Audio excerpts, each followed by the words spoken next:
Mari jemaat Tuhan, saya undang untuk bangkit berdiri. Kita akan bersama-sama mengawali ibadah kita dengan nyanyian pembuka Kidung Jemaat nomor 17 ayat 1 dan kedua, Tuhan Allah hadir.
Pertolongan kita dalam ibadah minggu saat ini adalah di dalam nama Tuhan yang menciptakan langit dan bumi, yang tidak pernah meninggalkan pekerjaan tangannya dan yang menggenapi janjinya kekal selama-lamanya. Kasih karunia dan damai sejahtera dari Allah Bapa kita dan dari Tuhan Yesus Kristus menyertai jemaat sekalian. Amin. Jemaat dipersilahkan duduk. Sabda Tuhan yang mendasari ibadah hari ini terambil di dalam Mazmur 95 ayat yang pertama sampai yang ketiga. Demikian firman Tuhan. Marilah kita bersorak-sorai umat untuk Tuhan, bersorak-sorai bagi gunung batu keselamatan kita. Biarlah kita menghadap wajahnya dengan nyanyian syukur, bersorak-sorak baginya dengan nyanyian mazmur. Sebab Tuhan adalah Allah yang besar dan Raja yang mengatasi segala Allah.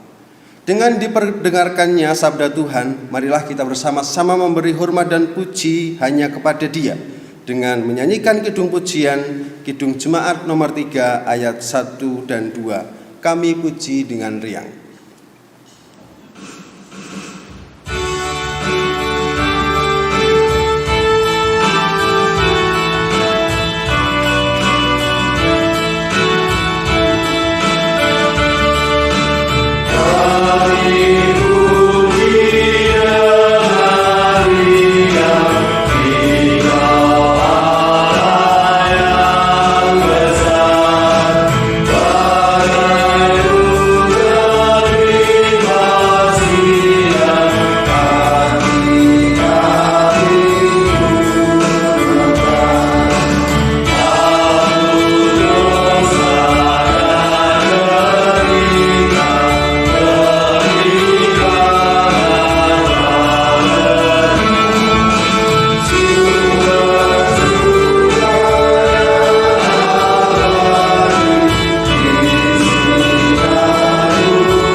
hukum kasih yang mendasari kehidupan orang percaya. Demikian firman Tuhan. Jawab Yesus, hukum yang terutama ialah, dengarkanlah hai orang Israel, Tuhan Allah kita, Tuhan itu Esa. Kasihilah Tuhan Allahmu dengan segenap hatimu, dengan segenap jiwamu, dengan segenap akal budimu, dan dengan segenap kekuatanmu. Dan hukum yang kedua ialah, kasihilah sesama manusia seperti dirimu sendiri. Tidak ada hukum lain yang lebih utama daripada kedua hukum ini. Dari apa yang sudah kita dengarkan bersama-sama, rasanya kita masih jauh dari kata taat dalam menjalankan hukum ini. Hukum kasih yang telah diajarkan Tuhan kepada kita. Bahkan mungkin malah sebaliknya, begitu banyak dosa pelanggaran yang telah kita lakukan dalam kehidupan kita. Baik itu seringkali kita sadari, karena sekali lagi tidak ada dosa yang tidak disadari. Kita telah melanggar hukumnya, oleh karena itu mari kita bersama-sama datang dan mengaku dosa kita di hadapan Tuhan di dalam doa. Ya Bapa Surgawi yang kami sembah di dalam nama Tuhan Yesus Kristus, sungguh agung kasih-Mu Tuhan dalam kehidupan kami. Nyata sampai hari ini kami boleh ada sebagaimana kami ada. Kami percaya hanya oleh anugerah-Mu kami boleh kehidupan hingga saat ini. Karena itu Tuhan, saat ini kami datang menghadap hadirat-Mu ke dalam bait-Mu yang kudus Tuhan. Memohon belas kasihan-Mu untuk melayakkan kami pagi hari ini dalam ibadah kami. Karena kami sadari begitu banyak sekali hal-hal yang tidak berkenan dalam hidup kami yang seringkali mendukakan hati-Mu Tuhan. Baik itu sikap kami kepada suami istri kami, anak kami, kepada tetangga kami, kepada sesama kami di lingkungan kerja maupun dimanapun kami berada. Ampuni kami ya Tuhan. Kami mohon perkenanan-Mu dan kiranya Tuhan boleh mengampuni setiap dosa kesalahan kami, sehingga ibadah pagi hari ini kami semua boleh dimurnikan hati kami, sehingga kami memperoleh perkenanan Tuhan dan ibadah kami ini mendatangkan kemuliaan bagi nama Tuhan dan berkat bagi kehidupan kami. Kami serahkan Tuhan waktu ini ibadah kami ke dalam tangan kuasa-Mu. Biarlah Roh Kudus menyertai dan hadir di setiap kehidupan kami, baik setiap jemaat-Mu yang saat ini hadir di gereja ini, demikian pula jemaat-Mu yang ada dan menyimak ibadah online dari live streaming di rumah masing-masing Tuhan. Engkau hadir menjamah kami semua. Di dalam nama Tuhan Yesus Kristus kami berkati ibadah ini, haleluya. Amin. Oleh karena kita mengaku dosa kita di hadapan Tuhan, Tuhan berkenan memberi anugerah-Nya seperti firman-Nya yang tertulis di dalam Mazmur 145 ayat yang ke-8 dan 9. Demikian firman Tuhan. Tuhan itu pengasih dan penyayang, panjang sabar dan besar kasih setianya. Tuhan itu baik kepada semua orang dan penuh rahmat terhadap segala yang dijadikannya. Mari kita syukuri berita anugerah ini dengan pujian Kidung Jemaat 184 ayat 1 dan 2, Yesus sayang padaku.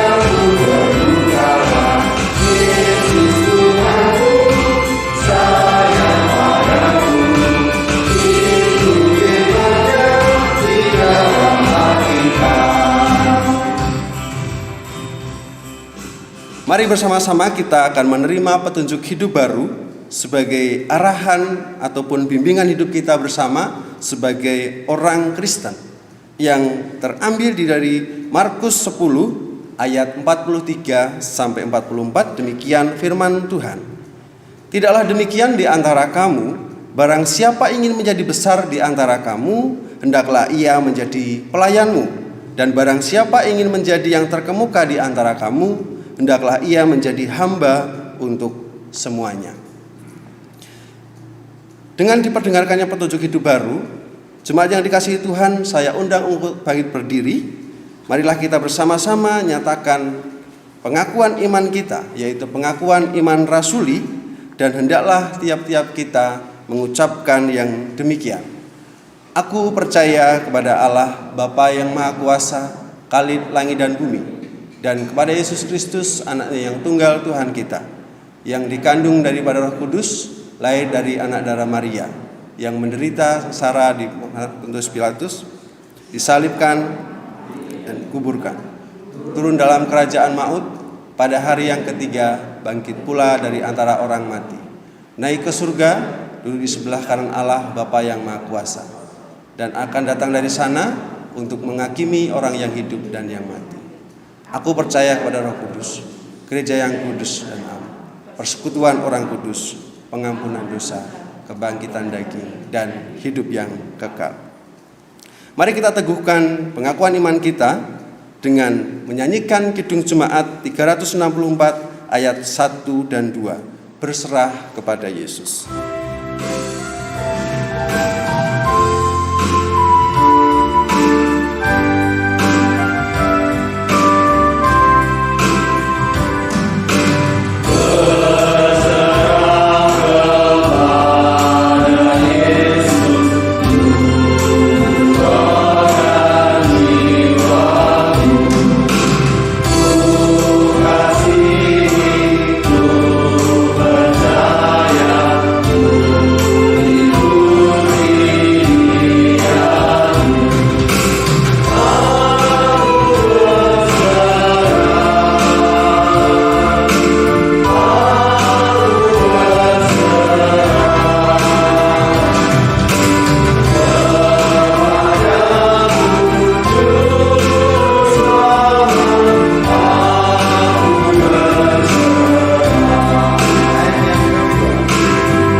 Tiba saatnya kita akan bersama-sama menyampaikan syafaat kita kepada Tuhan.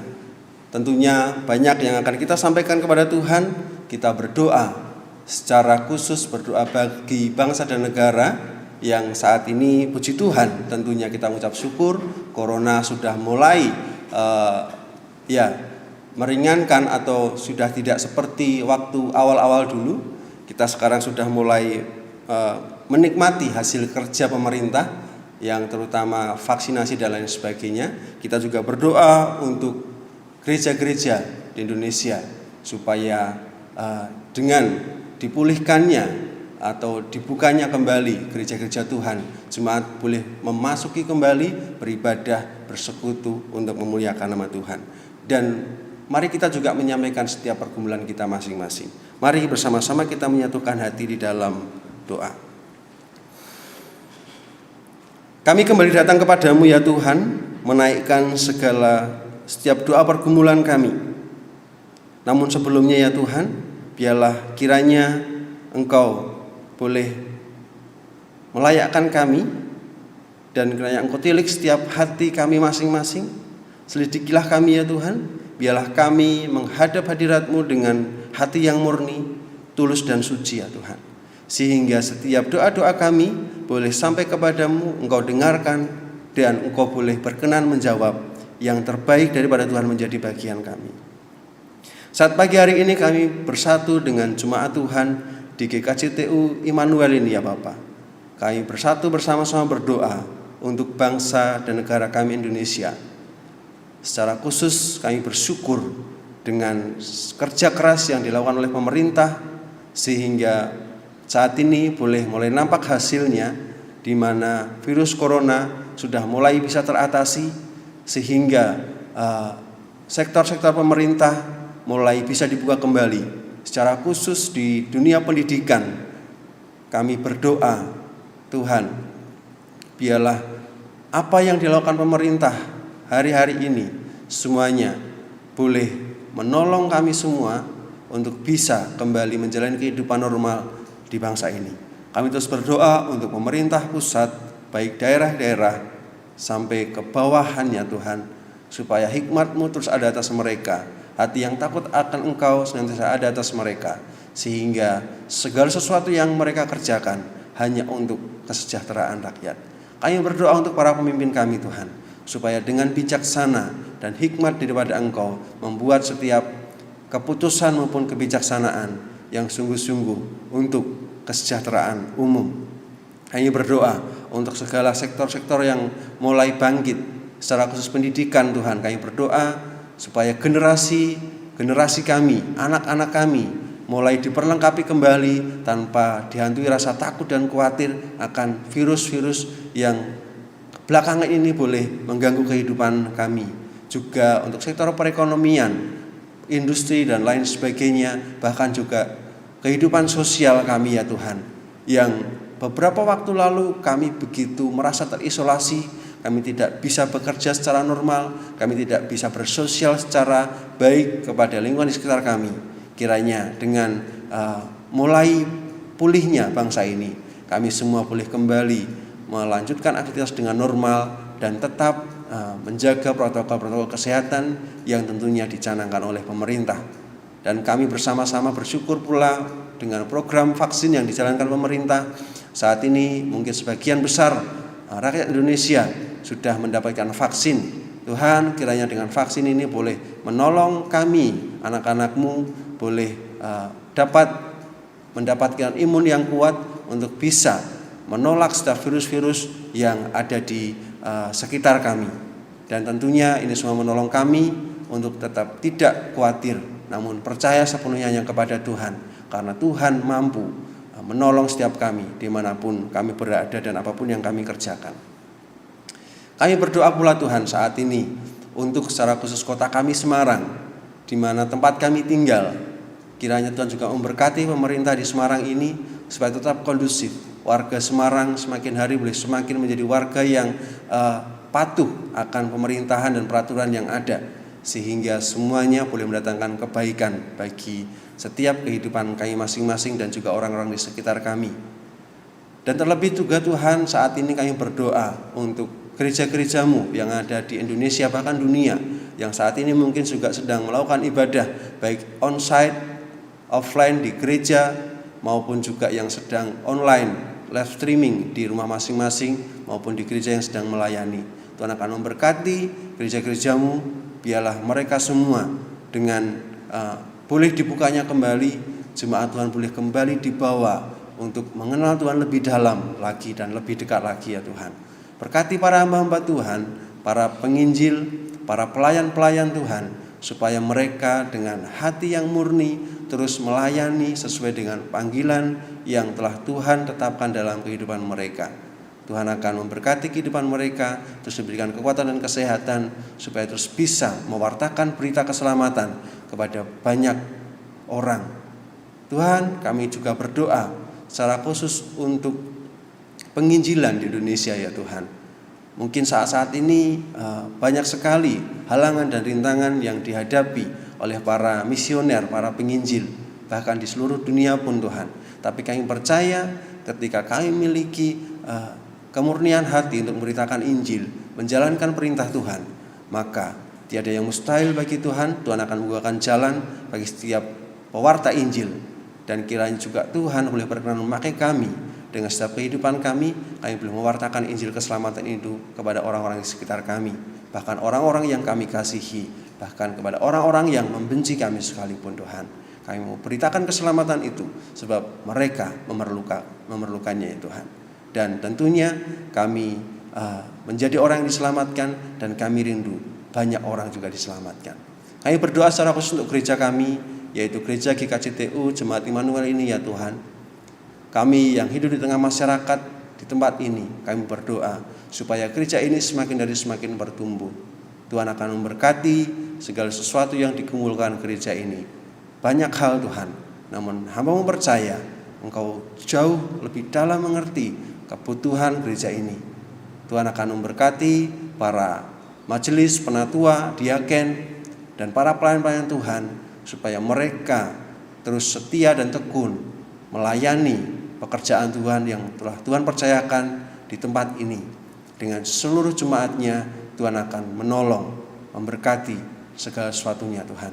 Berdoa untuk setiap program-program jemaat yang saat ini sedang dijalankan, biarlah semuanya boleh sesuai dengan kehendak Tuhan. Kami berdoa untuk jemaat-jemaat-Mu yang saat ini mungkin menghadapi pergumulan-pergumulan. Tuhan, Engkau Maha tahu setiap pergumulan dan kebutuhan anak-anak-Mu. Bagi anak-anak-Mu yang mungkin saat ini sedang bergumul dengan pekerjaan, Tuhan, Engkau mengerti kerinduan hati mereka.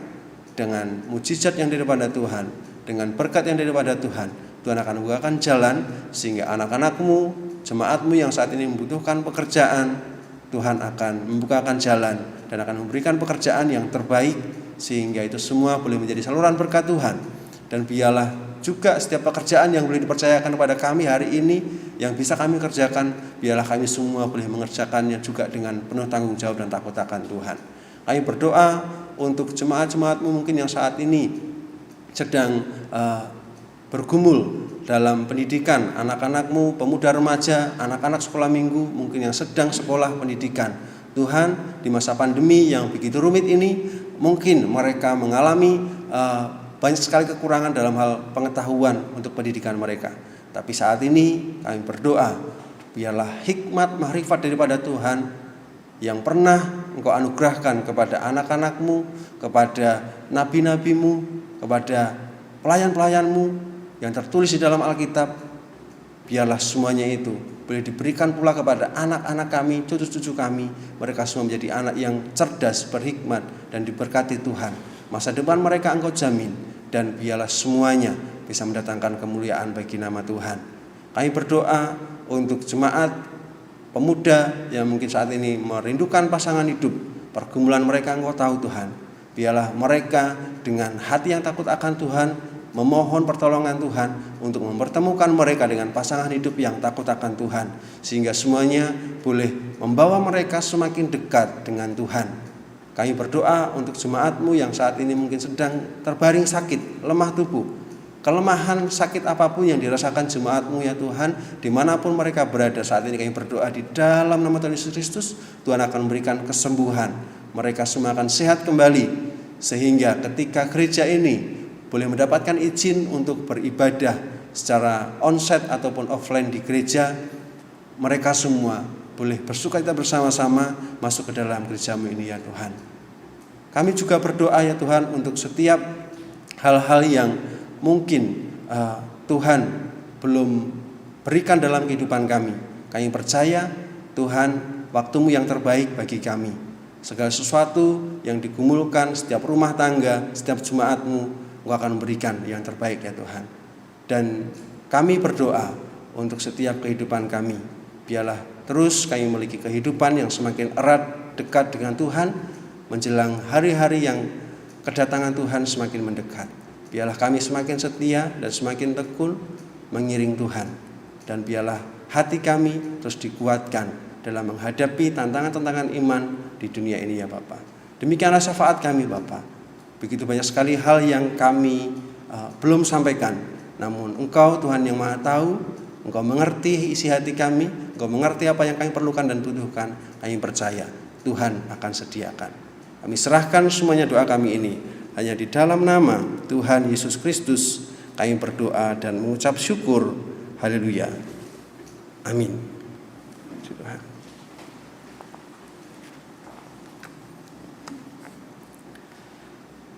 Demikian syafaat kita yang kita sampaikan kepada Tuhan. Tiba saatnya sekarang kita akan memberikan persembahan kita sebagai wujud syukur kita. Biarlah kita memberikan dengan sukacita. Oleh karena itu, nats yang menjadi dasar persembahan kita pagi hari ini terambil di dalam Imamat 23 ayat yang ke-20. Demikianlah firman Tuhan. Imam harus mengunjukkan semua beserta roti hulu hasil itu sebagai persembahan unjukan di hadapan Tuhan, beserta kedua ekor domba itu. Semuanya itu haruslah menjadi persembahan kudus bagi Tuhan dan adalah bagian imam. Mari bersama-sama kita memberikan persembahan kita dengan sukacita, dan persembahan ini kita akan iringi dengan nyanyian Kidung Jemaat 450 ayat 1 dan 3 dan seterusnya sampai secukupnya. Hidup kita yang benar.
Mari jemaat Tuhan, kami undang bangkit berdiri, kita akan menyerahkan persembahan kita kepada Tuhan.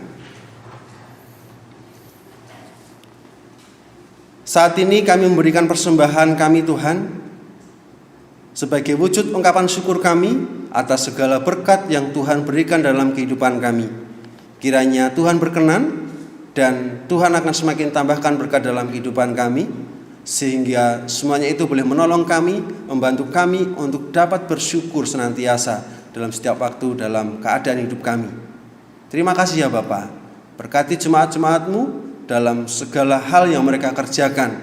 Mereka semua diberkati Tuhan, dan kami berdoa untuk persembahan yang kami persembahkan ke dalam rumah gereja ini Tuhan, supaya semuanya boleh berguna untuk perluasan pelayanan dan perkembangan gereja ini ya Bapak.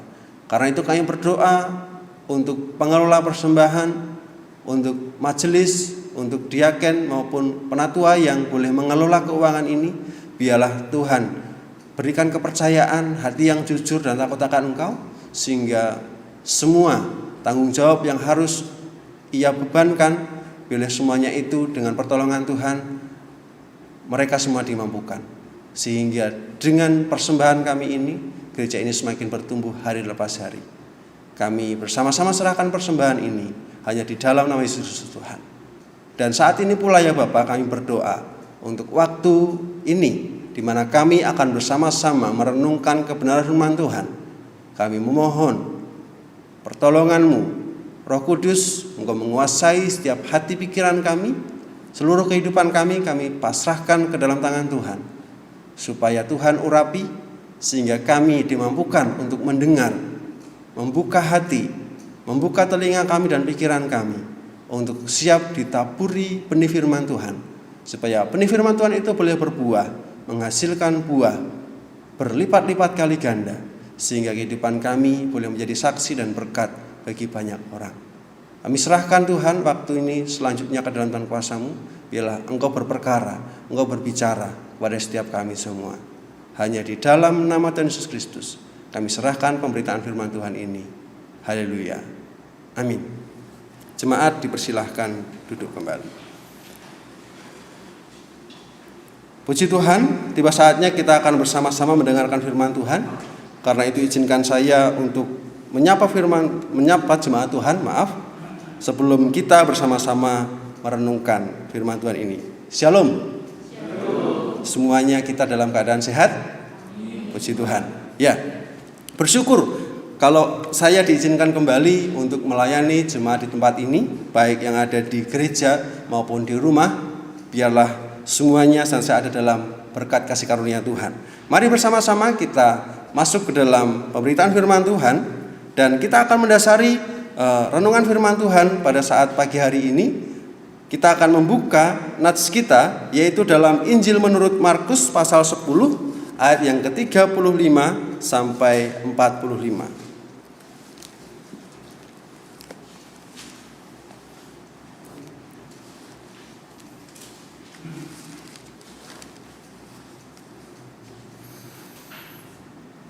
Markus 10 ayat 35 sampai yang ke-45. Saya akan membacakannya. Silahkan Bapak Ibu boleh menyimak Alkitab masing-masing. Demikian firman Tuhan. Permintaan Yakobus dan Yohanes bukan memerintah melainkan melayani. Maaf, saya ulangi. Permintaan Yakobus dan Yohanes bukan memerintah melainkan melayani. Lalu Yakobus dan Yohanes, anak-anak Zebedeus, mendekati Yesus dan berkata kepadanya, "Guru, kami harap supaya Engkau kiranya mengabulkan suatu permintaan kami." Jawabnya kepada mereka, "Apa yang kamu kehendaki aku perbuat bagimu?" Lalu kata mereka, "Perkenankanlah kami duduk di dalam kemuliaan-Mu kelak, yang seorang lagi di sebelah kananmu dan yang seorang di sebelah kirimu." Tetapi kata Yesus kepada mereka, "Kamu tidak tahu apa yang kamu minta. Dapatkah kamu meminum cawan yang harus kuminum dan dibaptis dengan baptisan yang harus kuterima?" Jawab mereka, "Kami dapat." Yesus berkata kepada mereka, "Memang kamu akan meminum cawan yang harus kuminum dan akan dibaptis dengan baptisan yang harus kuterima. Tetapi hal duduk di sebelah kananku atau di sebelah kiriku, aku tidak berhak memberikannya. Itu akan diberikan kepada orang-orang bagi siapa itu telah disediakan." Mendengar itu, ke-10 murid yang lain menjadi marah kepada Yakobus dan Yohanes. Tetapi Yesus memanggil mereka lalu berkata, "Kamu tahu bahwa mereka yang disebut pemerintah bangsa-bangsa memerintah rakyatnya dengan tangan besi, dan pembesar-pembesarnya menjalankan kuasanya dengan keras atas mereka. Tidakkah demikian di antara kamu?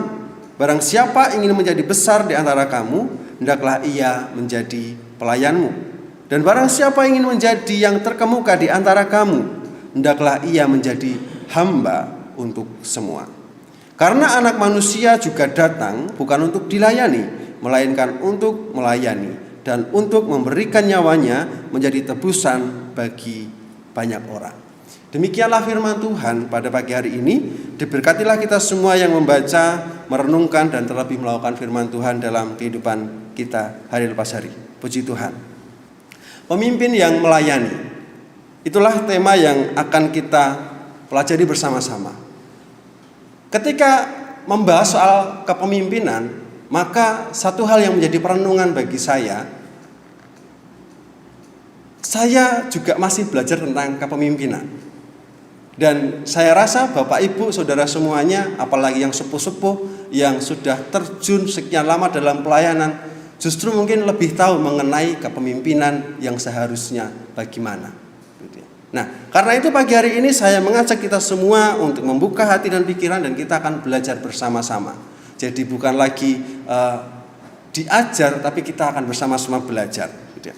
Nah, banyak orang ketika ditanya mengenai posisi atau jabatan, gitu ya, apalagi yang muda-muda, gitu ya, yang sedang bergumul tentang pekerjaan, gitu ya, pasti keinginan setiap orang itu menjadi yang terutama, yang terdepan, atau mungkin bisa menjadi pimpinan, gitu ya. Nah, dengan harapan tentunya bisa menguasai, bisa kemudian memerintah, bahkan mengendalikan orang lain.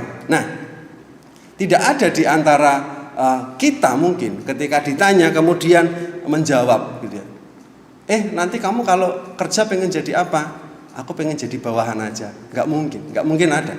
Pasti ketika ditanya pengen menjadi atasan atau paling tidak menjadi orang yang di atas orang lain.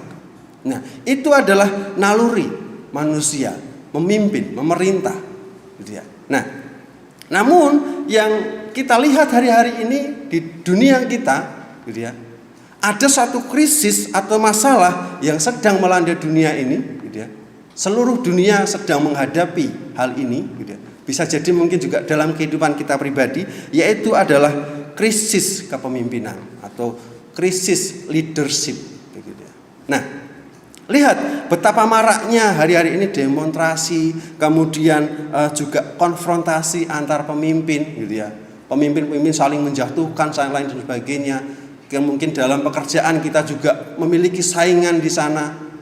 Ya, pimpinan-pimpinan kita juga akhirnya bukannya memberikan teladan, tapi malah mereka juga ya memiliki persaingan masing-masing. Nah, ini menjadi pergumulan kita bersama-sama. Nah, ini semua terjadi karena sekali lagi orang-orang yang mungkin duduk di atas, gitu ya.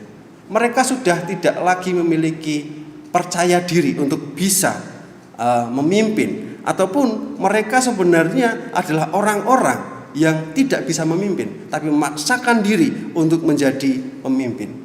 Kalau bahasa yang saya pakai adalah mengamalkan. Banyak orang ingin menjadi pemimpin, ingin menjadi orang di atas, tapi tidak bisa mengamalkan kehidupannya, apa yang harus mereka lakukan ketika mereka berada di atas. Nah, mungkin juga karena banyak orang yang ingin jadi pemimpin atau memimpin, akhirnya sekali lagi tadi saya katakan masih banyak orang yang hari ini persaingannya itu tidak jujur, saling menjatuhkan, gitu ya, saling tidak ada lagi kata kawan, gitu ya, yang dulunya kawan ketika berlomba dalam pekerjaan mereka akhirnya menjadi lawan, begitu ya. Nah, akhirnya apa? Banyak orang menghalalkan segala cara sampai harus melukai orang lain, bahkan juga bisa melukai diri sendiri. Hanya satu keinginan untuk menduduki posisi di atas sana. Bahkan mungkin krisis kepemimpinan hari-hari ini sudah mulai menjalar ke dalam kehidupan rumah tangga, gitu ya. Maksudnya bagaimana? Seperti minggu lalu ketika saya berkhotbah di Gereja GKJTU Semarang 2 tentang perceraian di sana, gitu ya. Nah, banyak keluarga broken, banyak keluarga menjadi banyak perceraian, kasus perceraian. Salah satu penyebabnya adalah ketika konflik itu tidak bisa diatasi dengan benar. Ego suami, istri, bahkan anak itu menjadi semakin besar. Suami yang harusnya memimpin tapi tidak bisa memimpin, demikian pula istri yang harusnya dipimpin tapi tidak mau dipimpin. Ego yang besar ini akhirnya menyebabkan konflik di dalam rumah tangga sehingga ujungnya berakhir kepada perceraian. Nah, ini hal-hal yang perlu senantiasa kita gumulkan hari lepas hari dalam kehidupan kita. Nah, berbicara soal krisis kepemimpinan atau ego yang ingin duduk di atas itu tadi, itu juga pernah terjadi di dalam kehidupan para murid, di kalangan murid Tuhan Yesus, gitu ya. Nah, seperti yang kita baca pagi hari ini, mereka berdebat atau mereka berebut tentang siapa yang terbesar di antara para murid. Kalau Bapak Ibu menyimak Alkitab atau membaca Alkitab di perikop sebelumnya, gitu ya, para murid itu ributnya hanya satu. membicarakan siapa yang terbesar dalam kelompok mereka. Di antara 12 ini siapa yang terbesar? Kenapa ini menjadi perdebatan? Karena waktu itu ada Petrus, Yakobus dan Yohanes itu diajak Tuhan Yesus ke bukit untuk berdoa. Dan ketika mereka di sana melihat kemuliaan Tuhan yang begitu luar biasa, jubah Tuhan Yesus yang awalnya kumel menjadi putih bersih, gitu ya. Dan mereka melihat ada Elia dan Musa di sana. Nah, dari situ kemudian ketika mereka pulang, mereka merasa ini penting banget ini. Berarti Tuhan itu adalah Raja alam semesta. Nah, pada mereka memahami hal itu, kemudian mereka saling berdebat siapa nih yang akan menjadi ketua di antara ke-12 murid ini. Apakah Petrus, Yohanes, atau mungkin Yudas, atau mungkin Thomas dan lain sebagainya. Mereka berdebat siapa yang terbesar di antara para murid. Nah, jadi artinya apa? Ada orang yang mengkoordinir, ada orang yang pengen menjadi ketua, bahkan ada yang mungkin pengen dihormati. Para murid bisa saya katakan mungkin gila hormat, gitu ya. Bagaimana bisa memerintah, membayangkan bisa duduk di kanan kiri Tuhan Yesus Kristus seperti Musa dan Elia. Makanya Yakobus dan Yohanes memberanikan diri. Kalau kita lihat di dalam perikop lain, gitu ya, Markus dan Lukas, gitu ya, yang paling jelas juga Matius dan Lukas, maaf, di sana menggambarkan yang paling jelas itu ibu Yakobus dan Yohanes yang mohon. Nah, ini kan satu hal yang unik, bisa dibilang KKN begitu. Ngejok ke ibune, karena ketika mungkin ibunya memohon, gitu ya, Tuhan Yesus mungkin akan mulai lunak dan mengizinkan, tetapi Tuhan meluruskan pemikiran mereka yang keliru. Pemikiran mereka yang hanya memiliki motivasi kekuasaan keduniawian, gitu ya. Karena sama seperti Yudas, ketika mereka menjual Yesus, pemikirannya adalah Yesus akan memberontak dan membuat kerajaan di Yerusalem waktu itu. Tapi kemudian apa yang terjadi? Menyesallah, iya. Nah, jadi para murid pun juga memiliki ambisi yang sama ketika mereka memikirkan tentang perkara-perkara dunia, bahwa Yesus akan mendirikan kerajaannya di dunia. Mereka sekali lagi membayangkan kalau orang Jawa, dalam kerajaan Jawa ada yang namanya patih, gitu ya, yang duduk di samping kanan kiri raja, penasihat raja dan lain sebagainya, gitu ya. Nah, terlebih ditambahkan ketika Yesus di dalam Matius pasal yang ke-19 ayat 27, itu juga yang terdapat juga di dalam Markus 10 ayat yang ke-28, Tuhan Yesus pernah mengatakan bahwa engkau yang 12 ini, engkau akan duduk bersama-sama dalam kemuliaanku dan akan menghakimi ke-12 suku Israel. Nah, ini semakin memicu konflik di antara para murid. Siapa yang terbesar? Siapa yang akan memimpin? Siapa yang akan menjadi koordinator, bahasa sederhananya, di antara ke-12 murid ini? Dan akhirnya ketika Yakobus dan Yohanes mendatangi Yesus dan itu semua ditolak oleh Yesus, ke-10 murid menjadi marah, di sana dikatakan. Ayat yang ke-41, mendengar itu ke-10 murid yang lain menjadi marah kepada Yakobus dan Yohanes. Nah, ini. Jadi yang namanya persaingan akan kepemimpinan, menjadi orang yang terdepan, itu bukan hanya terjadi sekarang, tapi di masa lalu, di dalam Alkitab pun juga terjadi, gitu ya. Nah, dan sekali lagi seperti yang saya katakan tadi, bahwa mungkin krisis ini sudah mulai masuk dalam keluarga, gitu ya. Bagaimana saling menguasai, saling ingin memimpin, gitu ya. Dan kita melihat perikop ini, filosofi yang pagi hari ini Tuhan ajarkan kepada kita, yaitu supaya kita dengan jelas dalam kehidupan ini, gitu ya, menjadi orang yang luar biasa besar. Itu ada kuncinya. Kuncinya apa? Di ayat yang ke-43 sampai 45, Tuhan memberikan filosofi kehidupan yang luar biasa. Tidaklah demikian di antara kamu. Barang siapa ingin menjadi besar di antara kamu, hendaklah ia menjadi pelayanmu. Dan barang siapa ingin menjadi yang terkemuka di antara kamu, hendaklah ia menjadi hamba untuk semuanya. Pemimpin yang melayani, itulah filosofi kehidupan yang Tuhan ajarkan dalam kehidupan kita. Jika engkau ingin menjadi besar, jika engkau ingin menjadi yang terdepan, belajarlah untuk melayani. Melayani apa? Dalam seluruh aspek kehidupan. Terapkan pola pemikiran bahwa aku harus melayani. Aku melayani lebih dulu. Melayani lebih dulu. Tuhan lebih dulu melayani kepadaku, melayani lebih sungguh. Jadi prinsip ini yang harus kita terapkan dalam pemikiran kita, bahwa segala hal yang kita lakukan dalam kehidupan ini adalah melayani. Semua yang kita lakukan untuk kemuliaan nama Tuhan. Nah, namun sekali lagi dalam konteks ini banyak orang mengabaikan filosofi yang Tuhan pernah ajarkan. Tak terkecuali mungkin juga orang Kristen, gitu ya. Tidak jarang orang Kristen yang saling sikut-sikutan dan menjegal, gitu ya. Nah, namun sekali lagi pagi hari ini kita diingatkan kembali, gitu ya. Nah, mari kita mulai terapkan pemikiran dan kembali kepada firman Tuhan. Jangan lagi punya pemikiran yang sama dengan dunia. Kalau dunia bilang bahwa mana ada pemimpin melayani, mana ada pemimpin itu melakukan pekerjaan bawahan. Yang ada pemimpin itu harusnya dilayani. Nah, itu pemikiran dunia. Tetapi filosofi yang Tuhan Yesus ajarkan, pemimpin itu harus melayani.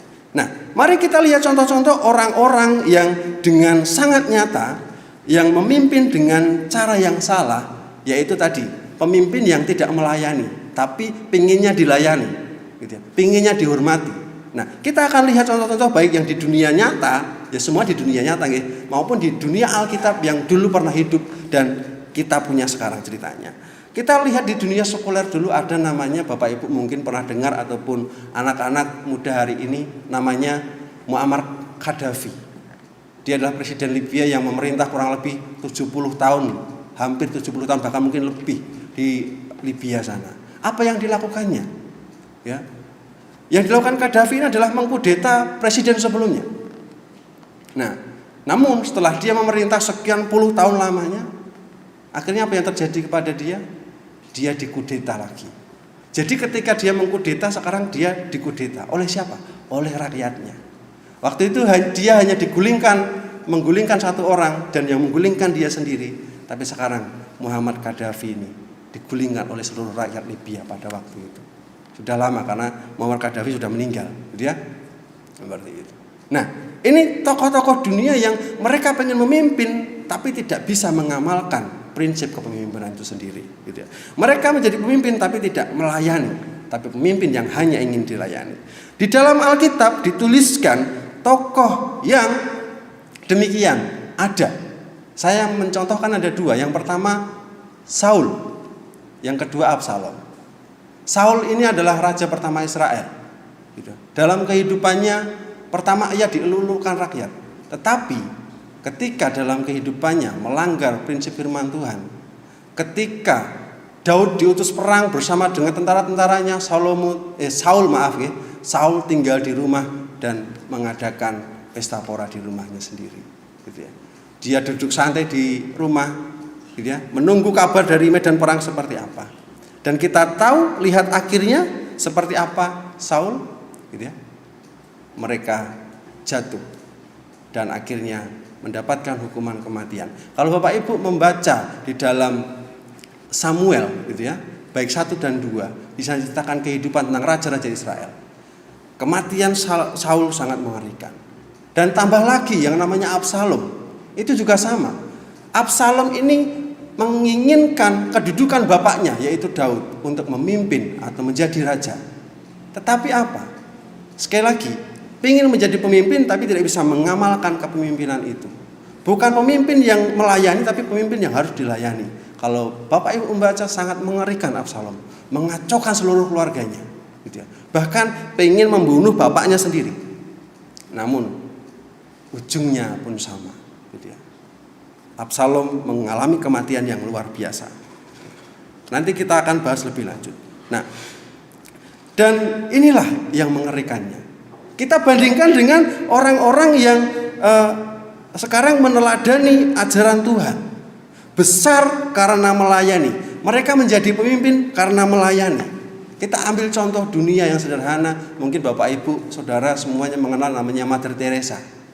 Yang dilakukan beliau hanya hal yang sepele kecil, yang mungkin banyak orang mengabaikannya. Tetapi dari hal kecil itu, kesetiaannya melayani. Sampai hari ini mungkin Mother Teresa dikenang oleh saudara-saudara kita yang Katolik sebagai santa ya, yang luar biasa, menjadi teladan, menjadi bahkan dunia mengakui sebagai tokoh yang membawa perubahan dunia pada masanya. Gitu ya. Tidak menjadi pemimpin tapi punya jiwa kepemimpinan yang luar biasa. Nah, dan kemudian di dalam Alkitab banyak sekali contoh-contoh yang demikian, di mana mereka menjadi pemimpin, menjadi raja, menjadi orang yang terdepan, tapi menjalankan prinsip yang luar biasa, melayani. Ada Abraham, ada Daud, ada Paulus, dan ada Tuhan Yesus sendiri. Nah, ini luar biasa tokoh-tokoh yang perlu kita teladani. Nah, sejarah dunia mencatat, memperlihatkan bahwa ada orang-orang yang tadinya memimpin dengan kejayaan yang luar biasa berkembang, namun akhirnya runtuh juga. Namun ada juga yang terus bertahan berpuluh-puluh tahun, bahkan mungkin hingga kini bisa kita rasakan dampaknya, bisa kita kenang perjuangannya, dan akhirnya menjadikan panutan buat kita. Ada pemimpin yang dibenci, namun ada juga pemimpin yang disegani dan dihormati. Nah, mengapa bisa demikian? Tentunya semuanya ini ada rahasianya atau ada kuncinya. Ada hal-hal yang mereka lakukan sehingga mereka menjadi pemimpin yang disegani dan dihormati. Nah, seperti apa seharusnya pemimpin yang baik dan benar, yang sesuai dengan ajaran Tuhan? Sekali lagi, pemimpin yang melayani itulah yang berkenan di hadapan Tuhan dan sesuai dengan ajaran Tuhan. Maka ketika pemimpin itu mau melayani, akan menghasilkan sesuatu pelayanan yang efektif. Nah, sekarang pertanyaannya adalah bagaimana menerapkan konsep kepemimpinan yang melayani ini dalam kehidupan kita sehari-hari. Baik kita sebagai kepala keluarga, baik kita sebagai mungkin kepala dalam pekerjaan kita. Nah, atau bahkan mungkin yang paling sederhana adalah kepemimpinan terhadap diri kita sendiri, gitu ya.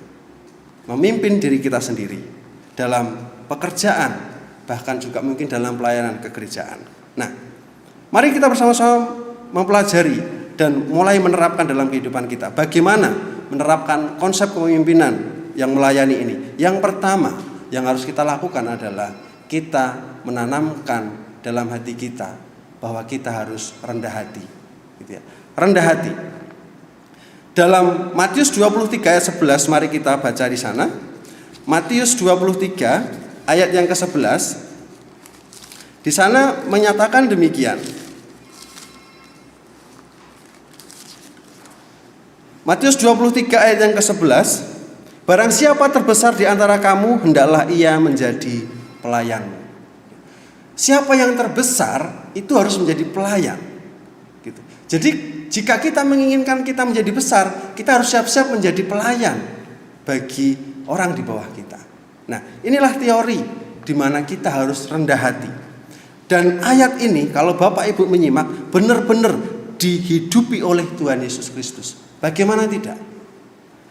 Ia mengambil rupa seorang hamba. Filipi 2 ayat yang ke-7 mengatakan gitu ya. Ia tidak menganggap kesetaraan dengan Allah, tapi ia mengambil rupa seorang hamba dan menjadi sama dengan manusia. Begitu agungnya Tuhan mau merendahkan diri, merendahkan hati sedemikian rupa hanya untuk melayani kita, umat yang berdosa. Tujuannya apa? Untuk menyelamatkan kita tentunya, menyelamatkan dunia. Tuhan Yesus bukanlah orang yang sombong, yang suka memamerkan atau menonjolkan diri. Namun ia melaksanakan segala sesuatu dalam kehidupannya atas dasar kesanggupan. Gitu ya. Nah, banyak orang yang pengen jadi pemimpin, tapi banyak juga yang tidak sanggup untuk memimpin. Nah, banyak pemimpin jatuh karena mereka mulai tinggi hati. Tadi yang saya contohkan Saul, gitu ya. Ketika ia mulai tinggi hati, yang paling fatal yang dilakukan Saul adalah mereka merasa layak mempersembahkan kurban kepada Tuhan di medan perang, padahal adalah tugasnya imam atau tugasnya Samuel pada masa itu. Pada akhirnya sekali lagi Saul mati, gitu ya, karena melanggar perintah Tuhan itu tadi.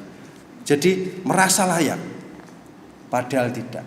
Itu karena kesombongan. Demikian juga Absalom sama, gitu. Merasa layak merebut tahta Allahnya, ayahnya, bukan Allahnya, gitu. Ayahnya Daud, gitu ya. Yang terjadi apa yang dilakukannya? Mengacaukan keluarganya. Istri bapaknya, kalau saya membaca kisahnya Absalom sangat miris sekali. Istri gundik-gundik bapaknya itu diperkosa. Saudara-saudaranya, anak-anak Yakub dibunuh mati semua hanya untuk kekuasaan yang ia inginkan. Nah, ini mengerikan sekali. Merasa layak, sombong bahwa aku layak untuk menerima ini. Nah, jadi tinggi hati itu akan membawa kepada kejatuhan yang luar biasa. Jadi sekali lagi, salah satu akar dosa adalah kesombongan. Hati-hati dengan kesombongan. Karena Tuhan mengingatkan, hendaklah kamu rendah hati. Gitu ya. Nah, kalau kita lihat dalam kasus dalam kehidupan keluarga, karena bulan-bulan ini kita memperingati bulan keluarga juga, salah satu dari sekian banyak penyebab perceraian adalah karena besarnya ego, tidak mau merendahkan diri atau merendahkan hati. Nah, ini penting sekali, menjadi perhatian buat kita semua sebagai orang tua dan juga kepada anak-anak muda yang mau membangun rumah tangga. Nah, jika kita memiliki kerendahan hati, pasti Tuhan akan berkenan dan hal-hal buruk itu semua akan bisa kita hindarkan. Nah, yang kedua, yang penting adalah memiliki kesabaran. Kalau kamu pengen jadi pemimpin, kalau kita semua pengen jadi pemimpin, maka kita harus sabar. Sabar dalam hal apa? Sabar dalam menanggung segala sesuatu. Ya. Ketika kita dipercayakan untuk memimpin, mari kita memiliki tanggung jawab untuk melindungi, melayani, dan berkorban bagi orang lain. Sekali lagi, pemimpin itu bukan hanya sekedar menguasai, memerintah, bahkan menindas. Hal ini memerlukan ya kesabaran yang luar biasa. Menjadi pemimpin harus sabarnya luar biasa. Mungkin hari ini Bapak Presiden Jokowi mungkin bisa dikatakan menjadi orang tersabar di Indonesia, gitu ya. Karena rakyat Indonesia yang sedemikian banyak. Nah, sekali lagi penting sekali untuk setiap kita, jika kita ingin menjadi orang yang dipercaya Tuhan untuk memimpin, mari kita bersama-sama sabar dalam menanggung segala sesuatu. Contoh yang boleh saya ambil adalah Paulus. Paulus boleh kita kategorikan sebagai orang yang sabar dalam segala hal kehidupannya. Ketika ia memberitakan Injil, begitu banyak cobaan yang ia hadapi. Tapi satu tujuannya, aku melayani Tuhan. Aku memberitakan Injil Tuhan. Dalam 2 Korintus pasal 11, kalau Bapak Ibu melihat di sana, semua penderitaan Paulus itu ditulis, mulai dari karam kapal, dipagut ular, dipenjara, dicambuk, gitu ya, tidak makan, puasa sekian hari, terombang-ambing di dalam laut dan lain sebagainya. Namun ia tetap sabar menghadapi semuanya itu, karena ia tahu di dalam Tuhan ada kekuatan. Nah, ini yang perlu kita kembangkan bersama-sama. Demikianlah dalam kehidupan kita, dalam aspek kehidupan. Yang namanya kesabaran itu sangat diperlukan. Dan Paulus mengingatkan kita dalam buah roh di Galatia 5 ayat yang ke-22 menjadi salah satu buah roh. Kesabaran itu adalah buah roh. Jika kita mengaku dalam hidup kita ada Roh Kudus, paling tidak kita juga memiliki kesabaran ini. Mari bukan hanya berfokus pada apa yang akan kita dapatkan ketika kita melayani Tuhan, melainkan bagaimana kita melakukannya sekarang, ya, yaitu siap menghadapi hal-hal yang tidak terduga. Salah satunya yaitu siap menderita bersama dengan Kristus, seperti yang diteladankan oleh Paulus, gitu ya. Nah, karena hari-hari ini sekali lagi kedatangan Tuhan semakin dekat dan tantangan iman kita makin tidak karuan, gitu ya. Nah, terlebih kepada generasi muda, dari tantangan iman sangat luar biasa. Menjadi tanggung jawabmu untuk memperlengkapi diri, menjadi tanggung jawab gereja untuk mengajarkan kepada mereka kebenaran yang seutuhnya. Nah, mari bersama-sama, berkat Tuhan itu sudah disediakan.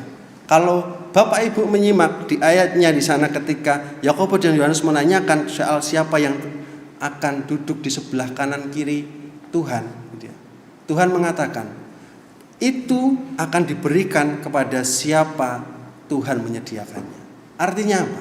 Sekali lagi, bahwa Tuhan sudah menyiapkan segala sesuatunya buat kita.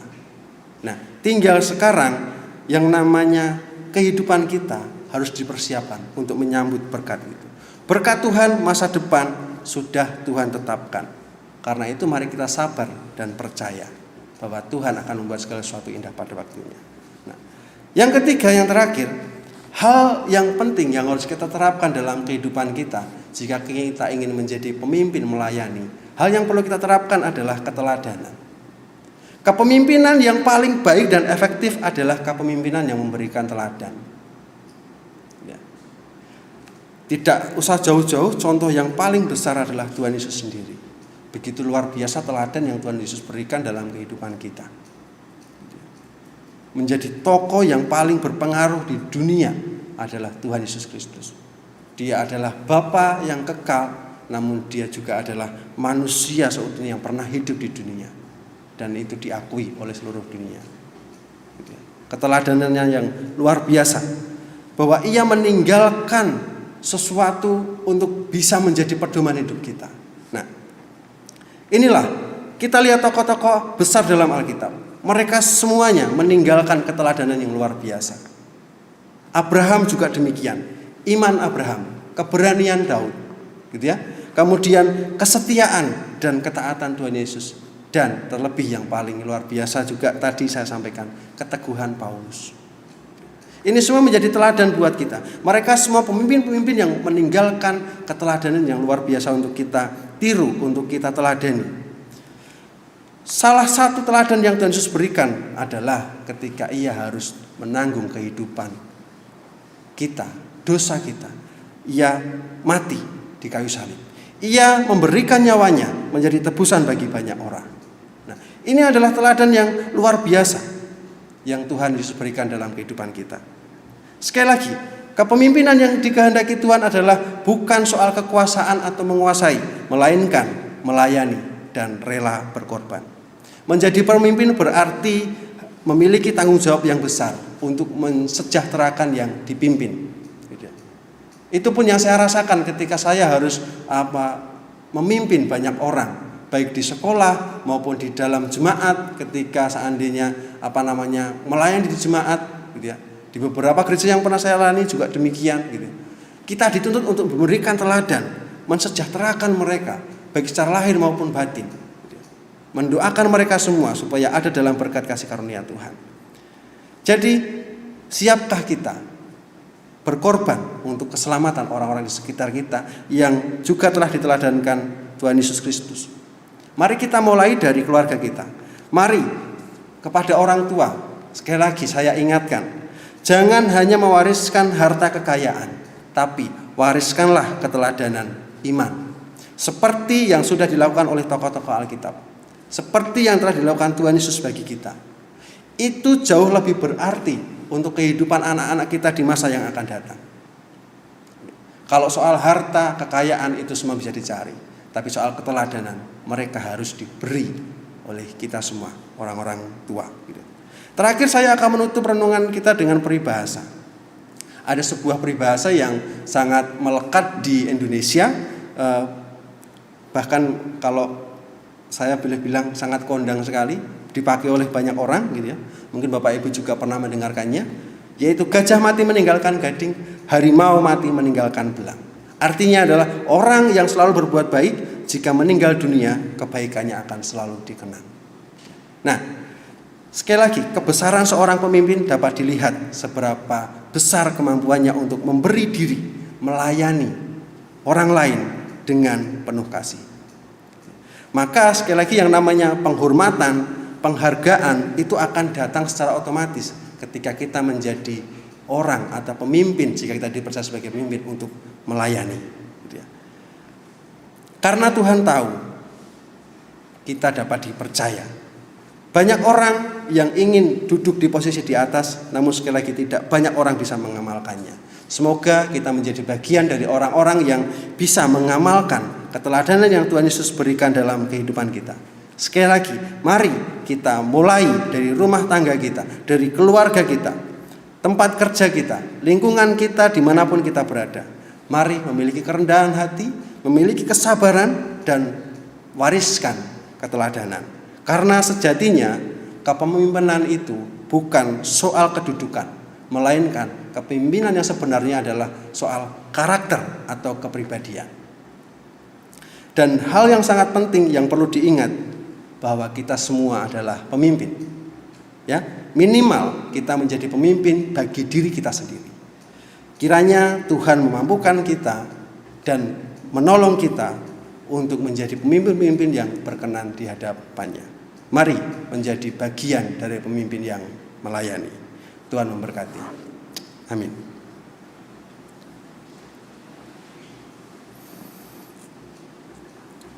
Mari kita bersatu dalam doa. Terima kasih ya Tuhan buat renungan firman Tuhan yang saat siang hari ini boleh kami dengarkan.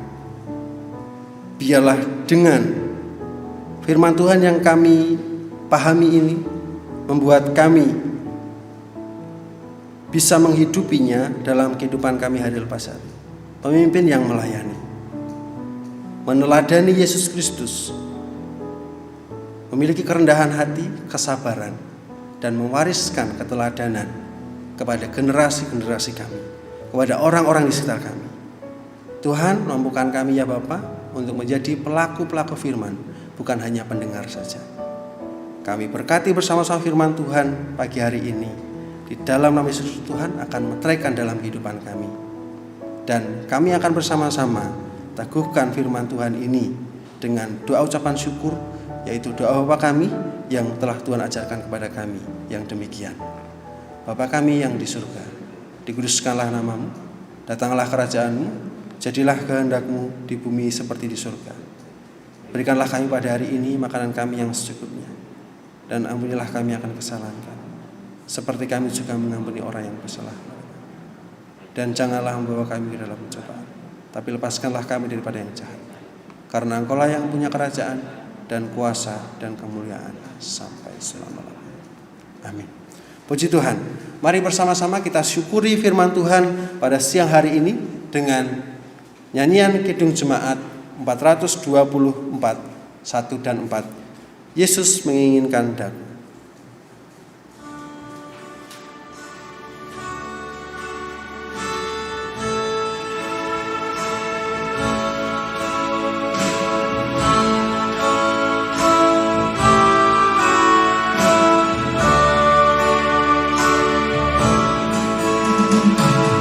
Oh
Akhirnya jemaat Tuhan, kita telah sampai di ujung ibadah kita pagi hari ini.